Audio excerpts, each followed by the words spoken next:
The book of Leviticus, often seen as a collection of ancient rules and rituals, contains fundamental principles that can be applied to our financial and economic lives today. At first glance, it may seem far removed from the modern world, but if we look closely, it offers valuable lessons, key principles from Leviticus for economics and finance. The principle of the Sabbath and the year of Jubilee. Leviticus establishes the concept of the Sabbath and the year of Jubilee. Every 7 years, the land was to rest and debts were forgiven. Every 50 years, the land would be returned to its original owners. This isn't just a religious command. It's a radical system of economic management. It teaches us to forgive debts, eliminate the burden of excessive debt, both for individuals and for society, restore balance, prevent the concentration of wealth and resources in the hands of a few, promoting equity, sustain for the long term, prioritize sustainability over immediate gain, ensuring the system doesn't collapse. Resource management. Leviticus also discusses first fruits and tithes, which were offerings from the first harvest. This act symbolizes the recognition that everything we have comes from God and must be managed with wisdom and responsibility.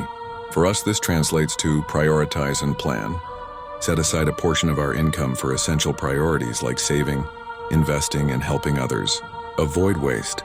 Honor our resources by using them prudently and avoiding excessive consumption. Integrity in business. The book prohibits the use of deceitful scales and weights in trade. This is a call for integrity and transparency in all financial transactions. It reminds us that honesty is fundamental. Healthy economic relationships are built on trust. Value isn't just monetary. Reputation and credibility are invaluable assets earned through honesty. A story for reflection. Once there was a farmer who was incredibly proud of his harvests. Year after year, he worked tirelessly, accumulating more land and more wealth, but he never let the land rest. Over time, the soil became barren, his crops withered, and his debts grew.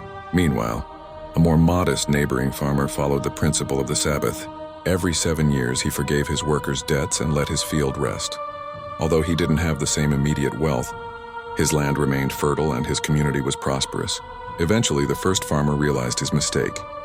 True prosperity isn't a race for accumulation, but an act of balance and long-term sustainability. Conclusion and teaching. Leviticus teaches us that a just and sustainable economy isn't just a system of numbers, but a reflection of our values. It urges us to build a financial life not just for our own gain, but for the well-being of our community and for long-term balance. It's a call to responsibility, equity, and sustainability in how we handle our money and our possessions. True prosperity, according to Leviticus, is not measured by how much we accumulate, but by how we share and how we live with justice. Like, comment, and subscribe to my channel, The Wealthy Mindset, because together we are more.